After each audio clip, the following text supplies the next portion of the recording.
Big boss హౌస్‌లోను promo విడుదలైంది. ఆ promo కానీ ఒక్కసారి చూసుకున్నట్లయితే బిగ్ బాస్ హౌస్‌లో పల్లవి ప్రశాంత్ మొక్క దగ్గర కూర్చొని తన మిర్చి మొక్కను అలా చూస్తూ ఉంటారు. ఇక బిగ్ బాస్ మాట్లాడుతూ అందరినీ కూడా ఒక దగ్గర కూర్చుండాక బిగ్ బాస్ హౌస్‌లో కెప్టెన్సీ పదవిని సరిగా నిర్వహించలేదని మేము అనుకుంటున్నాం. మీ అభిప్రాయాన్ని కూడా చెప్పండి అంటే హౌస్ మేట్ అందరినీ కూడా బిగ్ బాస్ అడగడం అయితే జరుగుతుంది.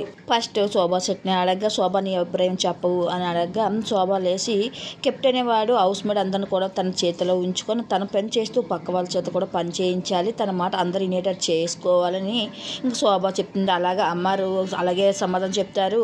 ఇక సందీప్ అలాగే శివాజీ ఇక అంబాటి అర్జున్ వీళ్ళందరూ కూడా పూజామూర్తి కూడా అందరూ కూడా కెప్టెన్ వాడు తన బాధ్యతలు సరిగా నిర్వహించాలి, తను పని చేస్తూ పక్క వాళ్ళతో పని చేయించాలని మేము అభిప్రాయం అనుకుంటున్నాము అనేసరికి అది పల్లవి ప్రశాంత్ చేయలేదు అని చెప్తారు.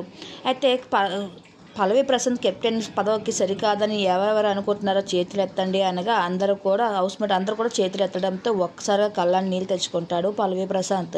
కెప్టెన్సీ పదవికి నువ్వు సరికాదు అని కెప్టెన్సీ పదవి నుంచి నేను తొలగిస్తున్నారని పల్లవి ప్రశాంత్ బిగ్ బాస్ చెప్పడంతో ఏడ్చేసుకుంటూ అక్కడి నుంచి వెళ్ళిపోతాడు పల్లవి ప్రశాంత్.